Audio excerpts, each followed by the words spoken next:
آج آپ کے سامنے 3 احادیث رسول صلی اللہ علیہ وآلہ وسلم مختصر تشریح کے ساتھ رکھنا چاہوں گا، اور مجھے امید ہے کہ ان احادیث میں جو روشنی، نور، برکت اور اجالے ہیں وہ ہماری زندگی میں بہت ساری تبدیلیوں کا سبب اور بہت ساری پریشانیوں کو مٹانے کا ذریعہ اور سرور باطن کا ایک بہت بڑا سبب و ذریعہ ہوگا۔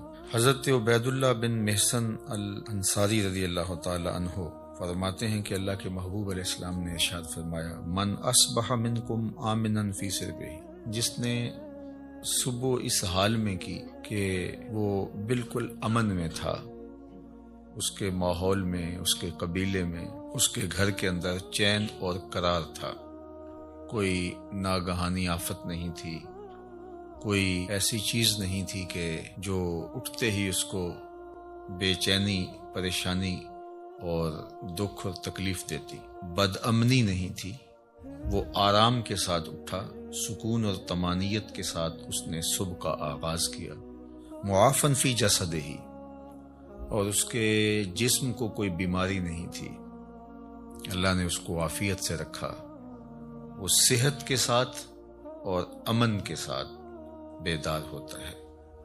انتہو قوت یوم ہی، اور اس دن کی ضرورت کا کھانا اس کے گھر میں موجود تھا۔ یہ تیسری چیز اللہ کے محبوب علیہ السلام نے ارشاد فرمائی، فَكَأَنَّمَا حِیزَتْ لَهُ الدُّنْیَا بِحَذَافِیرِہَا، تو فرمایا کہ دنیا تمام تر پہلوؤں کے ساتھ، اپنی تمام تر خوبیوں کے ساتھ اس کے ہاں جمع ہے، یعنی اس کو پھر کوئی کمی نہیں ہے اگر اس کو یہ 3 چیزیں میسر آ گئی۔ سب سے پہلی چیز کہ صبح اٹھا تو اس کے گھر میں امن تھا۔ انسان کی بنیادی ضرورتوں میں سے ایک ضرورت امن ہے۔ بد امنی، بے چینی اور معاشرے کے اندر پھیلا ہوا انتشار یہ بہت اذیت ناک ہوتا ہے، اور اگر انسان کو اپنی جان کا بھی خطرہ ہو تو اب مجھے آپ بتائیے کہ باقی چیزیں تمام کی تمام میسر بھی ہوں تو ان سے تلذذ تو حاصل ہی نہیں کیا جا سکتا۔ تو انسان کی بنیادی ضرورت امن ہے، اور پھر اگر صحت نہیں ہے تو ڈھیر ہوں دولت کے تو وہ کس کام کے۔ اور تیسری بات کہ انسان کے پاس صحت بھی ہے اور امن و امان میں بھی ہے، لیکن کھانے کو ایک دن کی روزی بھی نہیں ہے، تو ظاہر ہے پیٹ تو تقاضا کرتا ہے۔ بھوک جب ستاتی ہے تو انسان اس کے لیے بے چین ہو جاتا ہے۔ اب کوئی شخص صبح جب بیدار ہوا تو تینوں چیزیں اسے میسر تھیں۔ ایک تو امن و امان کی صورتحال تھی، دوسری چیز ارشاد فرمائی کہ وہ اپنے جسم میں کوئی بیماری نہیں پاتا تھا، خیریت کے ساتھ اٹھا، عافیت کے ساتھ بیدار ہوا، اور تیسری بات ارشاد فرمائی کہ اس کے پاس ایک دن کا کھانا موجود تھا۔ تو فرمایا کہ اس کو دنیا کی کوئی کمی نہیں ہے، وہ شکوہ نہ کرے کہ میرے پاس کچھ ہے نہیں۔ یہ تینوں چیزیں مل گئیں تو اللہ نے اس کی جھولیاں بھر دی ہیں۔ آج کا انتظام اس نے تمہارے لیے کر دیا ہے نا، تو کل کا بھی ہو جائے گا۔ آج اگر صحت ہے تو اللہ کل بھی عطا کر دے گا۔ آج اللہ جل شانہ نے امن اس کے لیے میسر فرمایا ہے تو کل کا دن بھی اس سے توقع رکھنی چاہیے کہ ایسے ہی گزرے۔ تو یہ 3 چیزیں اگر میسر ہیں اور پھر بھی انسان شکوے کی زبان کھولے تو وہ اس کو ناشکرہ کہا جائے گا، اور اگر کوئی ان چیزوں کے میسر آنے پر اللہ کا شکر گزار ہو اور اس کا سر اللہ کے حضور شکرانے میں جھک جائے تو اللہ اس کو اور زیادہ رحمتوں سے نوازنے والا ہے۔ تو یہ ایک تو اس حدیث میں ہمیں توکل سکھایا گیا، اللہ تعالیٰ جل شانہ پر راضی رہنے کا سبق دیا گیا، خام خواہ ہمیں واویلا کرنے سے منع کیا گیا۔ آپ اپنی سہولت، اپنی طاقت کے مطابق رزق کمانے کے اندر مشغول رہ سکتے ہیں، لیکن اپنے آپ کو اتنا تھکا لینا اس کے لیے کہ زندگی ہی تلخ ہو جائے، یہ کوئی دانش مندی نہیں ہے۔ آج کی تاریخ میں جو ہمارے ساتھ جڑی ہوئی ضرورتیں ہیں ان میں سے بہت ساری ضرورتیں ایسی ہیں کہ جو خود ساختہ ہیں، وہ ہماری ذاتی طور پہ خود ساختہ جڑی ہوئی چیزیں ہیں، یا معاشرت نے خود ساختہ چیزوں کا اتنا بوجھ ہمارے اوپر لاد دیا ہے کہ وہ ہمیں کرنا پڑ رہا ہے۔ اگر معاشرہ اللہ کے رسول صلی اللہ علیہ وآلہ وسلم کے بتائے ہوئے طریق کے مطابق سادگی اختیار کرتا ہے اور میانہ روی کے ساتھ وہ زندگی بسر کرتا ہے، تو ان حالات کے اندر بھی زندگی تلخ نہیں ہے۔ لیکن چونکہ ہم دیکھتے ہیں دوسروں کو اور ان کی دولت، ان کا مال، ان کو میسر نعمتوں کے ساتھ اپنا موازنہ کرتے ہیں اور پھر اپنے آپ کو خامخواہ تھکانے لگ جاتے ہیں اور ایک اذیت میں مبتلا ہو جاتے ہیں۔ تو فرمایا کہ جس کو اس حال میں صبح ملی کہ وہ امن و امان میں تھا، اس کے جسم کو کوئی بیماری نہیں تھی اور اس کے پاس اس دن کا کھانا موجود تھا، تو اللہ تعالیٰ نے گویا اس کو دنیا کی ساری نعمتیں عطا کر دی ہیں۔ یہ نصیب ہو گیا تو وہ اللہ کا شکر بجا لائے۔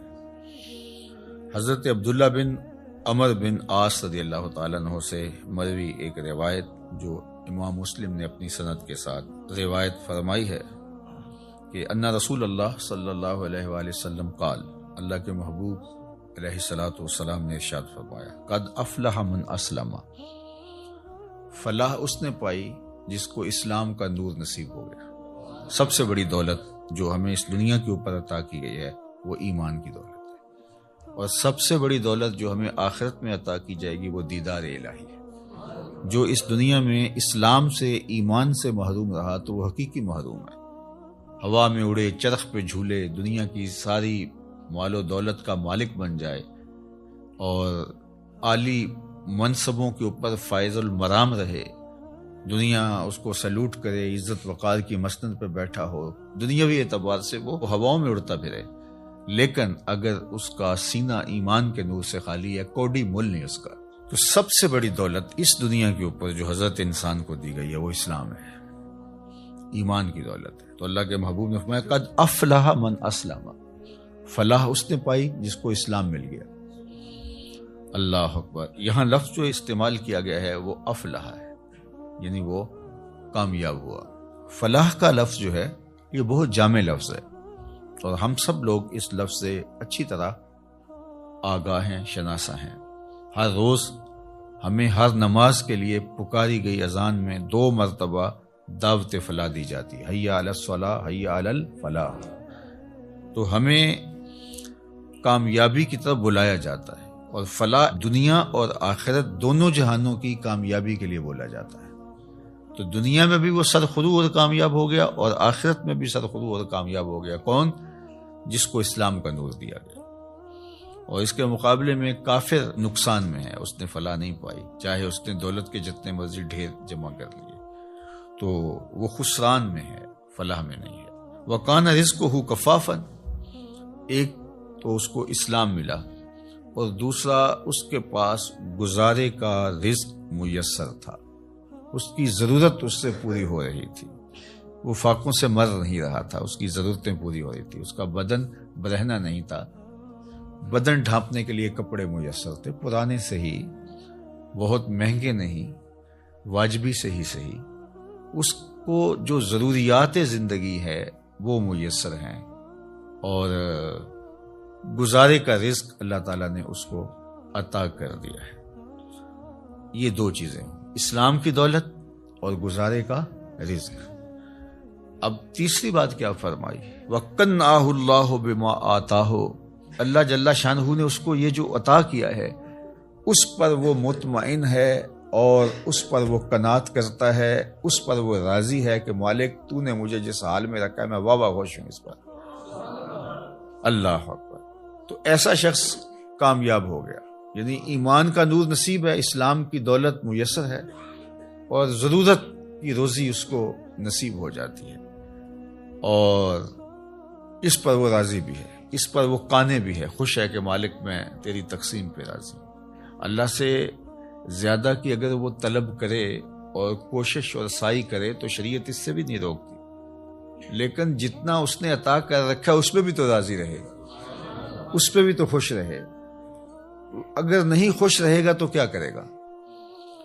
اللہ نے تو جو مقسوم اس کے لیے کیا ہے، جو لکھا ہے وہی ملے گا اس کو، تو اب وہ الٹی چھلانگے بھی لگائے تو کچھ نہیں کر سکتا۔ تو وہ کوشش کرے، اللہ سے دعا مانگے، اس کی ضرورتیں بڑھ رہی ہیں تو وہ کہے مالک میری ضرورتیں بڑھ رہی ہیں تو مجھے اس کے لیے اپنی جناب سے رزق بھی وسیع عطا کر دے، تو اس میں کوئی حرج نہیں ہے۔ اس کے لیے اپنے کام کو، کاروبار کو پھیلانے کی سعی کرے، کوشش کرے، لیکن اپنے اوپر مسلط نہ کر لے۔ یہ اس کے ذہن، دل، دماغ میں ہونا چاہیے کہ مالک جہاں تو مجھے رکھے گا میں رہوں گا وہاں راضی، لیکن تو کرم کر کے مجھے اور زیادہ عطا کر دے۔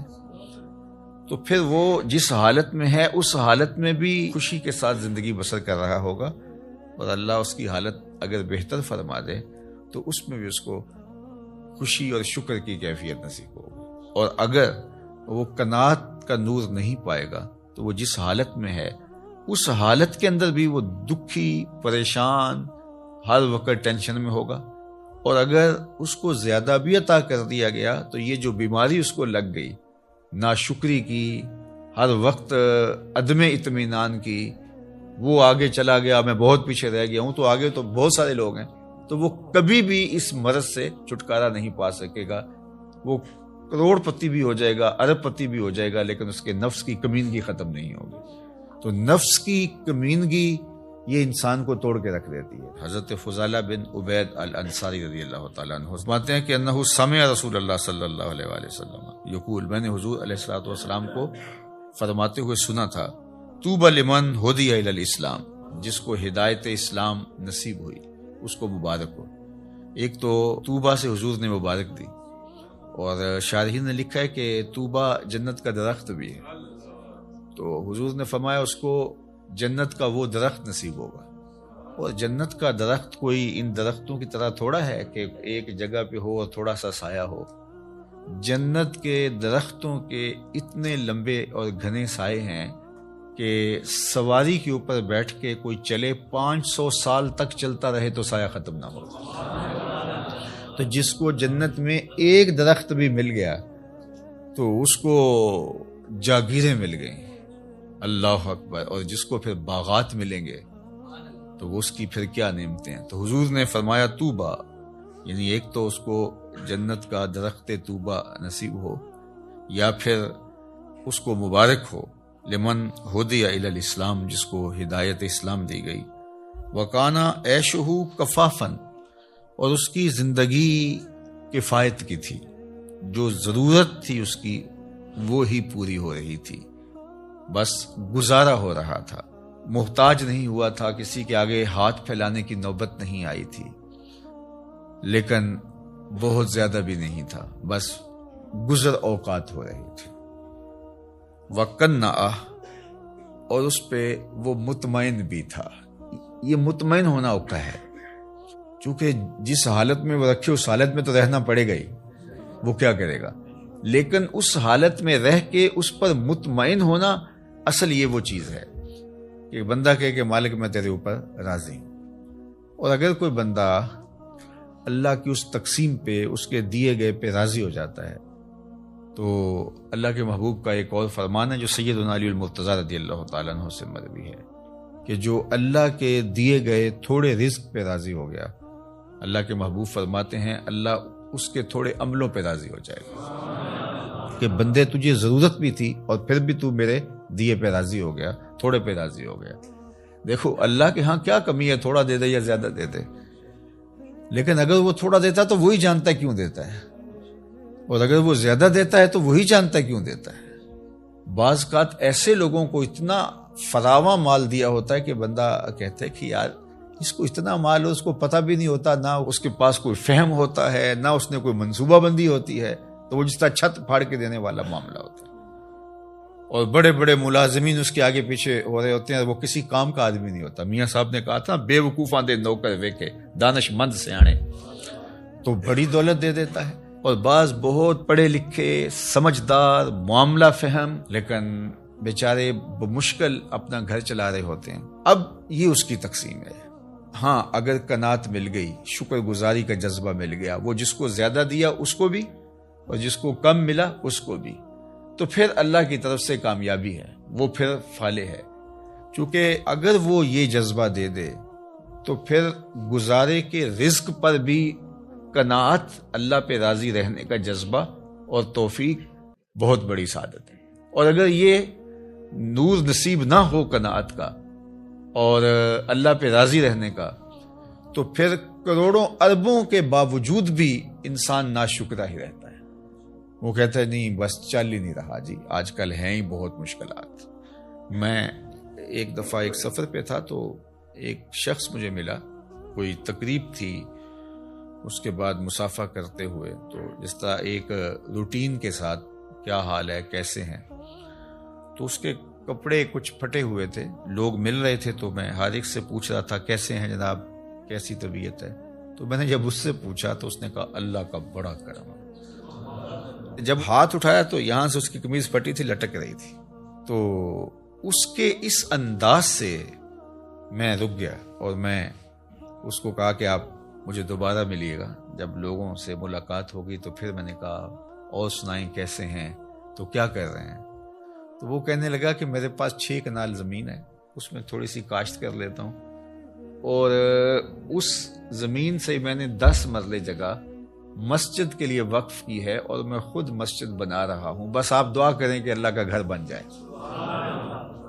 وہ تھوڑا تھوڑا کماتا ہوں، کچھ بچوں کو دیتا ہوں اور کوئی بچتا ہے، اور کوئی اور بھی اگر تعاون کرتے تو اس کی مہربانی، ورنہ میرا عزم ہے کہ اس کو بنانا ہے۔ تو وہ کوئی عالی شان دنیاوی اعتبار سے تو نہیں بنے گی، لیکن جیسے بھی تو میری بس آرزو ہے کہ میں زندگی میں مسجد کو مکمل ہوتا دیکھ لوں بس۔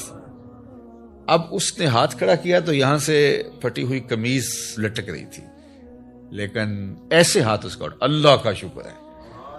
میں کہتا ہوں یہ شہنشاہوں کو بھی نصیب نہیں ہے، جو چین کی نیند اسے آتی ہوگی کسی اور کو آ سکتی ہے۔ تو اللہ پہ اگر آپ راضی رہنا سیکھ جائیں تو پھر جس حالت میں ہوں گے تو اللہ آپ سے راضی ہو جائے گا، اور اگر نہیں سیکھیں گے تو اربوں خربوں کے بعد بھی وہ بعض کروڑ پتی ارب پتی ان سے رواجن ہی پوچھتے ہیں جناب کیسے حال ہے، وہ کہتے ہیں چل ہی رہا ہے، اور وہ کہتے ہیں اللہ کا فضل ہے۔ تو اس کے چہرے کے اوپر پھیلی ہوئی خوشی، اس کی جو باڈی لینگویج ہے وہ بتا رہی ہے کہ یہ شخص کتنا خوش ہے اپنے رب پہ، اور دوسرے کی باڈی لینگویج بتا رہی ہے کہ یہ کروڑوں اربوں کمانے کے باوجود، حالانکہ جب مہنگائی ہوتی ہے، حالات تلخ ہوتے ہیں تو ان لوگوں کی اور چاندی ہو جاتی ہے، لیکن وہ کہتا ہے بس چل ہی رہا ہے، یعنی اس کی آواز ہی نکلی چل ہی رہا ہے۔ تو اس لیے اللہ پہ راضی رہنے کا مزاج پیدا کریں۔ اس نے یہ تھوڑا کیا کہ ہمیں زندگی دے دی، اس کا یہ تھوڑا کرم ہے کہ اس نے ہمیں صحت عطا فرمائی، اس کا یہ کتنا کرم ہے کہ اس نے ہمیں اسلام کا نور اور جمال عطا کیا۔ باقی ہماری ضرورتیں تو پوری ہو رہی ہیں، ہمارے اوپر تو اس کا کرم می کی طرح برس رہا ہے، یہ تو ہمارے مطالبے زیادہ ہیں، ہماری خواہشیں بڑھ گئی ہیں، اس لیے ہم پریشان ہو جاتے ہیں، ہم دائیں بائیں دیکھتے ہیں۔ دیکھیے جو جانور ہیں ان کو جتنا دانہ چاہیے ہوتا ہے، جتنا چارہ چاہیے ہوتا ہے، یا گوشت خور جانور ہیں ان کو جتنا چاہیے ہوتا ہے روز اتنا لیتے ہیں اور مطمئن، اور اپنی کچھار میں، اپنے گھونسلے میں، اپنے گھر میں چلے جاتے ہیں، بات ختم۔ انسان کے لیے مسئلہ یہ ہے کہ یہ جمع کرنے کے چکر کے اندر پریشان ہو گیا ہے۔ دنیا کے اوپر صرف 2 مخلوقیں ایسی ہیں جو رزق جمع کرتی ہیں، ایک انسان، دوسری چیونٹی۔ اس کے علاوہ جتنی بھی مخلوقیں ہیں، چاہے وہ پانی کی ہیں، وہ مخلوقیں خشکی کی ہیں، ہواؤں میں اڑنے والی ہیں، کوئی اپنا رزق جمع نہیں کرتا۔ ہم کتنا کھاتے ہوں گے، لیکن یہ ہاتھی کتنا روز کھاتا ہے؟ بڑی مچھلیاں، وہیل مچھلیاں ہیں، یہ اتنا کھاتی ہیں ٹنوں کے حساب سے، اور اللہ اس پانی میں ان کے لیے وہ میسر فرما رہا ہوتا ہے۔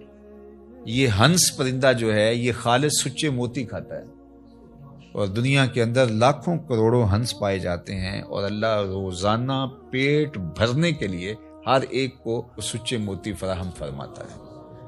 تو ہم تو خام خواہ پریشان ہو گئے۔ ہاں ہمیں سائی کرنے کا کہا گیا ہے، محنت کرنے، وہ پرندہ بھی اڑ کے جاتا ہے، شیر بھی اپنی کچھار سے نکل کے شکار کرتا ہے، سائی وہ بھی کرتا ہے۔ تو اللہ جل شانہ ہمیں قناعت کا نور عطا فرمائے، اور اس نے ہمیں جس حالت میں رکھا ہے اس میں کامل مکمل اطمینان عطا کرے، ہماری ضرورتوں کو اپنے فضل سے پورا فرمائے، اور اس معاشرے کے اندر جس طرح معاشرتی نظم بن گیا ہے تو ہماری کچھ مجبوریاں ہیں. کسی نے بیٹیوں کی شادیاں کرنی ہیں تو ظاہر ہے کہ وہ چاہے بھی کہ میں بالکل سادگی سے کروں، لیکن ادھر سے مطالبے اور بہت کچھ ہیں، ہم اچھی طرح اس کو سمجھتے ہیں، تو اللہ اپنے کرم سے ہمارے لیے آسانیاں پیدا کرتے ہیں. لیکن جو بات کہنے کی ہے وہ یہ ہے کہ اگر یہ ساری ضرورتیں ہمارے ساتھ جڑی ہوئی ہیں اس معاشرت میں رہنے کی وجہ سے، تو وہ پورا کرنے کی کوشش ضرور کریں، لیکن اس دل کو قناعت سے خالی نہ ہونے دیں. اللہ سے جو اطمینان ہے اس کو کبھی ضائع نہ ہونے دیں. باقی یہ اگر ضرورتیں بڑھ گئی ہیں تو یہ معاشرے نے بڑھائی ہیں، ہماری ضرورتیں وہ پوری کر رہا ہے. اور ہم جو کہتے ہیں ہم پیچھے رہ گئے، تو ہم کچھ لوگوں کو آگے دیکھ کے کہہ رہے ہیں کہ ہم پیچھے رہ گئے، ورنہ ہماری ضرورتیں وہ پوری کر رہا ہے. اور اس پر اللہ کے محبوب علیہ الصلوۃ والسلام نے ایک بڑی خوبصورت ایک بات ارشاد فرمائی، انظروا الی من هو اسفل منکم، فرمایا اپنے نیچے دیکھو. نیچے دیکھنا شروع کر دو گے تم سکون میں آ جاؤ گے، اور جب آپ اوپر دیکھو گے تو آپ جہاں بھی چلے جاؤ گے تو کوئی اور اوپر ہوگا، تو اس کو دیکھو گے تو آپ کہو گے کہ میں پیچھے رہ گیا ہوں.